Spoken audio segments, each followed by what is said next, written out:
पति पत्नी जिनका आज से 6 साल पहले तलाक हो जाता है और तलाक होने के बाद जो पति होता है वह अपने गांव में रहने लगता है और जो पत्नी होती है वह अपने मायके चली जाती है।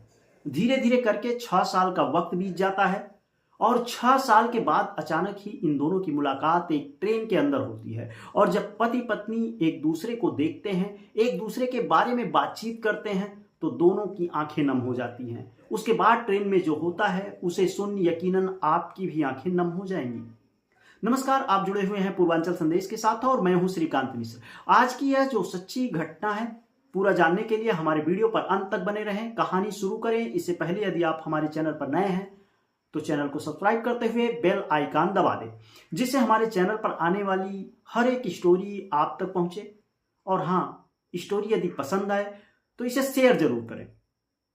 एक पति पत्नी जिनका 6 साल पहले तलाक हो जाता है।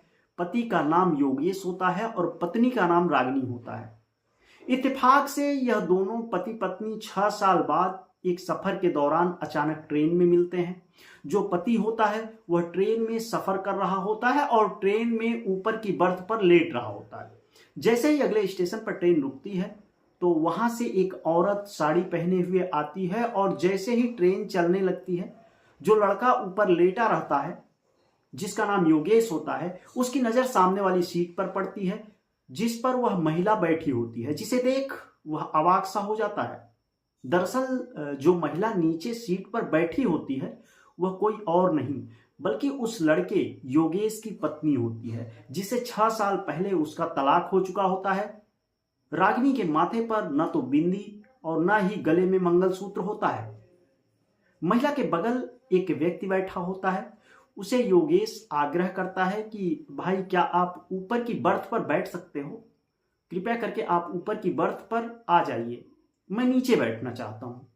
योगेश के आग्रह को वह व्यक्ति मान लेता है और वह ऊपर की बर्थ पर बैठ जाता है और योगेश खुद नीचे वाली सीट पर बैठ जाता है।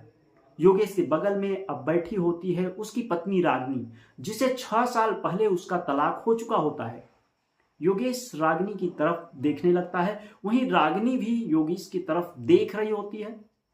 दोनों अब एक दूसरे को पहचान चुके होते हैं। योगेश ने रागिनी की तरफ देखते हुए कहता है कि तुम्हारी तो हालत बहुत ज्यादा खराब हो चुकी है, तुम तो बहुत दुबली पतली हो चुकी हो। क्या तुम्हारा जीवन ठीक तरीके से नहीं चल रहा है? क्या तुम्हारे जीवन में क्या कुछ चल रहा है? फिर रागिनी कहने लगती है कि मैं ठीक हूं, लेकिन मेरी माँ जो बीमार है यही कानपुर में ही रहती है और कानपुर में ही उसका इलाज चल रहा है, मैं उसे देखने के लिए आई हूं। योगेश कहता है कि रागिनी, क्या तुमने कभी तक शादी नहीं की क्या?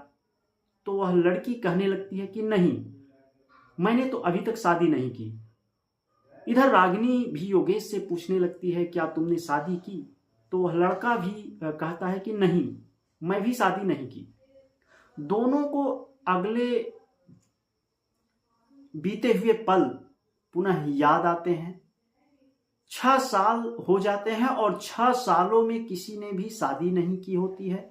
इधर जो लड़की होती है उसे पूछने लगती है कि माँ का कैसा हाल है? फिर वह लड़का कहने लगता है कि माँ तो तुम्हारे जाने के बाद ही अपनी जान गंवा चुकी है। उसके बाद योगेश की आंखों में आंसू आ जाते हैं। इधर जो रागिनी होती है उसकी आंखों में भी आंसू आ जाते हैं। दोनों एक दूसरे का सहारा लेते हुए एक दूसरे के आंसुओं को पोंछने लगते हैं। लड़का योगेश रागिनी के जीवन के बारे में जानना चाहता है और उससे पूछने लगता है कि तुम इतनी दुबली पतली कैसे हो गई हो? फिर वह कहने लगती है कि पता नहीं, यह तो मेरा शरीर ही ऐसा है। रागिनी बताती है कि तलाक के बाद वह एक प्राइवेट स्कूल में पढ़ाया करती है और उसके एवज में उसे 10,000 रुपए मिल जाते हैं, जिससे वह अपना जीवन यापन कर रही है। अचानक ट्रेन में एक आइसक्रीम वाला आ जाता है। आइसक्रीम वाले को देखकर योगेश रागिनी से कहने लगता है कि क्या आइसक्रीम खाओगी?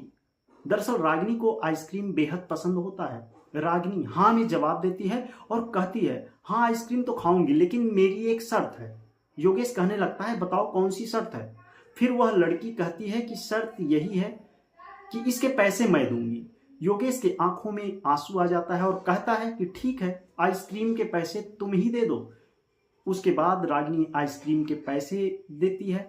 दोनों एक साथ आइसक्रीम खा लेते हैं। एक दूसरे के साथ इसी तरह तलाक के बाद के बीते 6 सालों में हुए दुख दर्द को एक दूसरे से बातचीत के दौरान शेयर करते हैं। और इसी बीच रागिनी का स्टेशन आ जाता है।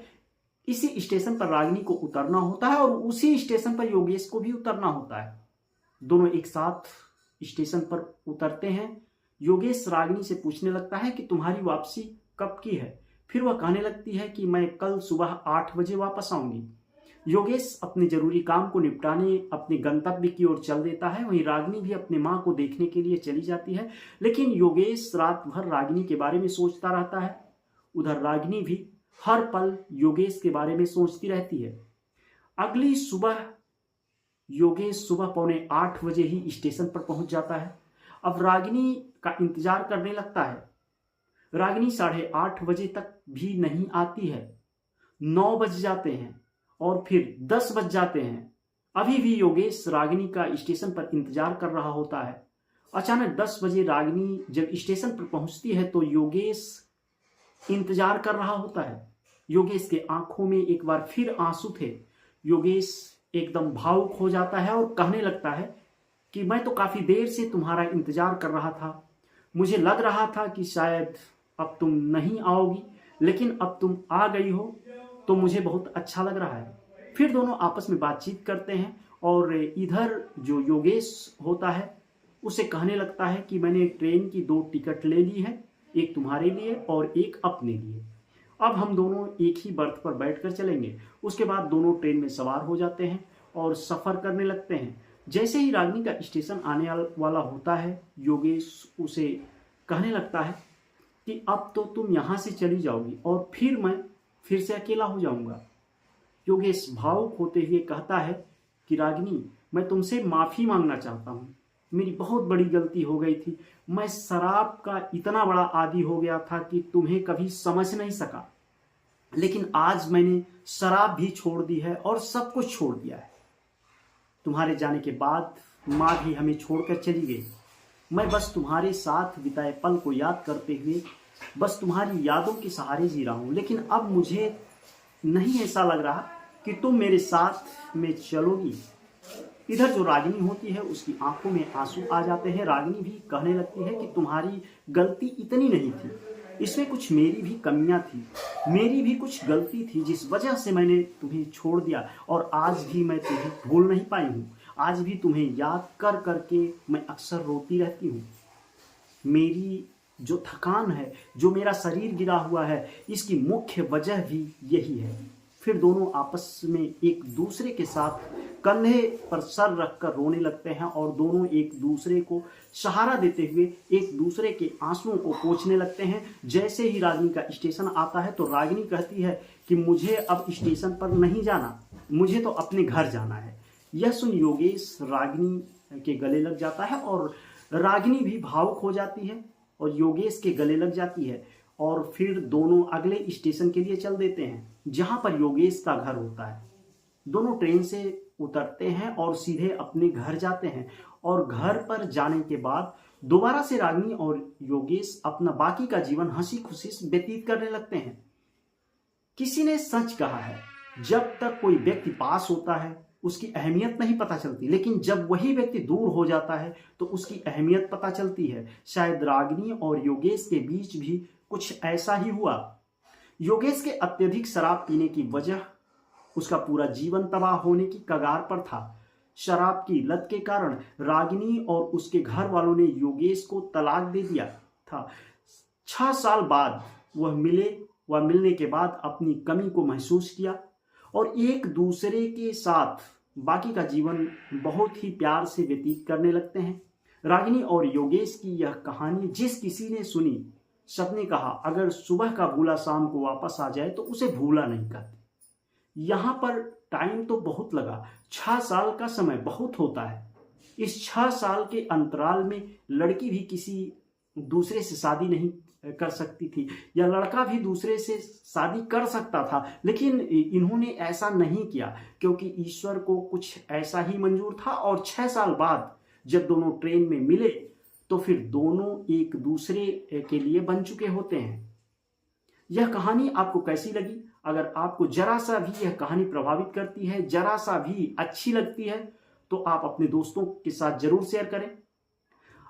आपका एक शेयर हमें आगे बढ़ाएगा और हमें नई स्टोरी पर बेहतर कार्य करने के लिए ऊर्जा प्रदान करेगा।